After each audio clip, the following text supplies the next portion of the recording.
बावैसो सान सिगां बिटिसिनि सावस्रि बिफाननि मावफुं सोद्रोमा अरुप कुमार देनि पिएसअआ फकिराग्रामाव सानै सुबुंखौ बुनाय जाथायजों जखम जानाय नखराव कंग्रेस दोलोनि मोनसे हानजाया खौरां लाहैयो। क'क्राझार जिल्लानि कंग्रेस दोलोनि आफादगिरि प्रेम हास्ताजों लोगोसे आब्दुल बारेक आहमेद आरो हानजानि गुबुन गुबुन बिबानगिरिफोरा बिटिसिनि सावस्रि बिफाननि मावफुं सोद्रोमा अरुप कुमार देनि पिएसअआ बुनायाव जखम जानाय सानै सुबुं फारियै मनवार आली आरो अशक श्यामनि खौरां लायो। जखम जानाय सानै सुबुंखौ कंग्रेस हानजानिफ्राय आलादा आलादायै लोगो हमनानै बिथांमोननि सावस्रिनि सोमोन्दै खौरां लायो। বন্ধুসকলক মই ধন্যবাদ জ্ঞাপন কৰিছোঁ। আজি আপোনালোকৰ জৰিয়ত মই কিছু বাৰ্তা দিব বিচাৰিছোঁ।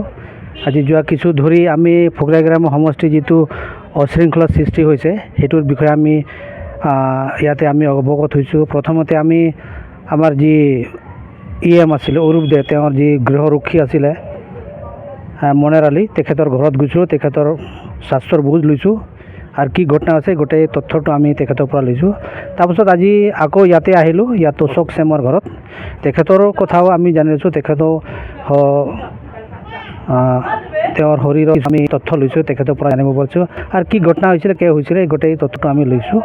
আৰু ইয়াক আমি প্ৰথমতেতো গৰিহণা দিবই লাগিব, কিয়নো যিহেতু তেওঁ এজন এই ফকিৰাগ্ৰাম সমষ্টিৰ EM হয়। তো এই সমষ্টিটো তেওঁ শান্তি সম্প্ৰীতি বজাই ৰাখিব লাগে, কিন্তু তেওঁক আমি দেখিছোঁ যে বিগত কেইটা দিনৰ পৰা তেওঁ এই ফকিৰাগ্ৰাম সমষ্টিক অশান্তি সৃষ্টি কৰিছে। সেইকাৰণে আমি ক'ব বিচাৰিছোঁ অৰুপ দে EM ডাঙৰীয়াক তেওঁ যাতে এই ফকিৰাগ্ৰাম সমষ্টিৰ নিজৰ দায়িত্ব নিজৰ হাতত আছে, নিজৰ দায়িত্বটো ল'ব লাগিব। আৰু আজি আমি যি ঘটনাটো হৈছে এই ঘটনাটোক আমি নিশ্চয় আমাৰ ওপৰত যি কৃতিপক্ষ আছে তেওঁলোকক আমি জনাম, নিশ্চয় ইয়াৰ ব্যৱস্থাটো নিশ্চয়কৈ ল'ব। আৰু আমি আশা কৰিছোঁ যে যিহেতুকে দুটা ঘটনাটো কিন্তু ইতিমধ্যে কেছ ৰেজিষ্টাৰ কৰা হৈছে আৰু আমি আশা ৰাখিছোঁ নিশ্চয় ন্যায় তেখেতসকলে পাব আৰু আমি আশা ৰাখিছোঁ যে তেখেতসকলক ন্যায় দিব লাগিব বুলি। আপোনালোকৰ মিডিয়া সন্মুখত আহিবলৈ এক সুযোগ পালোঁ যে আপোনালোকৰ দ্বাৰাই আমি চৰকাৰ আৰু ৰাইজক এক আহ্বান দিব বিচাৰিছোঁ। যোৱা কিছুদিন আগত আমাৰ ফকিৰাগ্ৰাম সমষ্টিৰ MCLA তথা BTIDৰ EM অৰুপ কুমাৰ দে ডাঙৰীয়াৰ কিছু কৰ্মকাণ্ডই ফকিৰাগ্ৰাম অঞ্চল ৰাইজৰ লগতে BTID ৰাইজক এক হতাশা অশাংকিত এক চিন্তাৰ মাজত আনিবলৈ এক পৰিস্থিতি সৃষ্টি কৰিছে। যোৱা কিছুদিন আগত আমি কৈছিলোঁ যে অৰুপ কুমাৰ দে দুটা কথা উপলব্ধি কৰিব লাগে। এটা হ'ল ফকিৰাগ্ৰাম অঞ্চল শক্তি আশ্ৰম আমাৰ স্বামীজীৰ নীতি আদৰ্শত পতিয়ন গৈ ফকিৰাগ্ৰামৰ ৰাইজৰ মানসিক আৰু উন্নয়নৰ কথাটো চিন্তা কৰিব লাগে। দুটা কথা কৈছোঁ, তেওঁ হয় মানসিক ৰোগী, তেওঁ চিকিৎসা পাব লাগে। তাৰ পৰিপ্ৰেক্ষিতত যোৱা 15 আগষ্টত আমাৰ উদীয়মান যুৱকসকলক এক প্ৰবঞ্চনা ঠগবাজ আৰু যুৱকসকলৰ মাজত এক আহুকাল সৃষ্টি কৰি বিশেষ এক জাতিৰ যি যুৱকৰ বদনাম দিব বিচাৰিছে এই কথাটো আমি গ্ৰহণযোগ্য বুলি ধৰা নাই। আমি বৰং ইয়াক কণ্ডেম কৰিছোঁ যে অৰুপ কুমাৰ দেৰ এই সস্তীয়া ৰাজনীতি আৰু জাতিভেদৰ যি ব্যৱস্থা তেওঁ পৰিহাৰ কৰিব লাগে। আমি এই কথাটো জানিব বিচাৰিছোঁ তেওঁ যে মানসিক বিকাৰগ্ৰস্ত হৈছে তাৰ প্ৰমাণ যোৱা 9 তাৰিখে BTIDৰ এজন ড্ৰাইভাৰ অশোক শ্যাম ডাঙৰীয়াক চৰকাৰৰ দায়িত্বৰ কৰ্মত থকা যান বাহন ব্যৱস্থা থকা সত্ত্বেও তেওঁক যান বাহনৰ ওচৰত তেওঁৰ নিৰ্দেশত তেওঁৰ কৰ্মচাৰী বা দেহৰক্ষীৰ দ্বাৰাই আৰু কিছু ব্যক্তিৰ দ্বাৰাই যি মাৰপিট কৰিলে এই ভাৰতৰ সংবিধানৰ পৰিপন্থী। আমি ভাবিছোঁ প্ৰমোদ বড়ো ডাঙৰীয়াৰ যি কাৰ্যকালত EM অৰুপ দে ডাঙৰীয়াৰ যি হস্তক্ষেপ প্ৰমোদ বড়ো ডাঙৰীয়া মাননীয় চিফ অসহায়। গতিকে ৰাইজ এই ক্ষেত্ৰত সজাগ হ'ব লাগিব আৰু লগতে আমি ক'ব লাগিব যে যোৱা আকৌ 10 তাৰিখ ৰাতি তেওঁৰে ঘৰত থকা এজন গৃহৰক্ষী জোৱানক তেওঁৰ PSৰ ড্ৰাইভাৰে যি মাৰপিট কৰিলে সেইটো এক অসাংবিধানিক। গতিকে তেওঁ এজন সঁচাকৈয়ে প্ৰমাণিত হ'ল যে তেওঁ এজন মানসিক বিকাৰগ্ৰস্ত ৰোগী। গতিকে তেওঁৰ চিকিৎসা অতি প্ৰয়োজন, নহ'লে যি বিকাৰগ্ৰস্ত মানুহে সমাজত কি কৰিব নোৱাৰে, কি কৰিব পাৰে, এই কথাটো কোনেও কল্পনা কৰিব নোৱাৰে।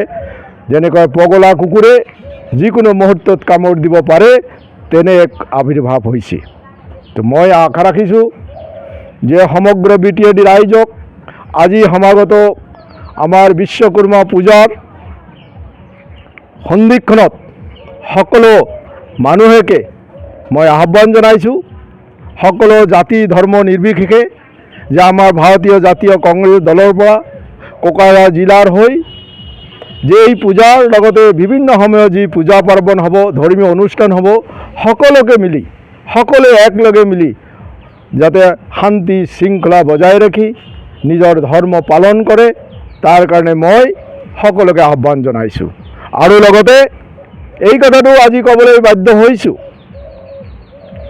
যে আজি অৰূপ কেন দ্বাৰা যি প্ৰগ্ৰাম সমষ্টিবাসী ৰাইজক যি হতাশাগ্ৰস্ত আৰু মানসিকভাৱে দুখ দিছে, সেই কথাটো আমি ৰাইজে মানি লোৱাটো সম্ভৱ নহয়। তথাপিও আমি সজাগ হ'ব লগা হৈছে যে অৰূপ কুমাৰ দেক সমাগত দিনত ইয়াৰ জবাব আমাৰ ৰাইজে দিব। আৰু চৰকাৰৰ যি পাৱাৰ তেওঁ মূৰত ধৰা বুলি আমি শুনিব পাইছোঁ, বহুতে ছ'চিয়েল মিডিয়াত কৈছে, আমি জানিছোঁ সঁচাকৈয়ে তেওঁ পাৱাৰটো মূৰত ধৰা নাই, তেওঁৰ পাৱাৰটো ভৰিত ধৰিছে। এইকাৰণে ক'ম, তেওঁ যিমান ঘূৰিব এই অঞ্চলত অশান্তি কৰিব। মই এই ক্ষেত্ৰত প্ৰমোদ বড়ো ডাঙৰীয়াক অনুৰোধ জনাম যে তেওঁ যাতে যি BTAD EM হিচাপে ঘূৰা পকা কৰে, সেই ক্ষেত্ৰত নজৰ ৰাখিব পাৰে, যাতে কোনো ধৰণৰ BTAD অশান্তি সৃষ্টি নকৰে। এই ক্ষেত্ৰত মাননীয় চিফ প্ৰমোদ বড়োৱে ইয়াক হস্তক্ষেপ কৰাৰ কাৰণে মই অনুৰোধ জনাইছোঁ।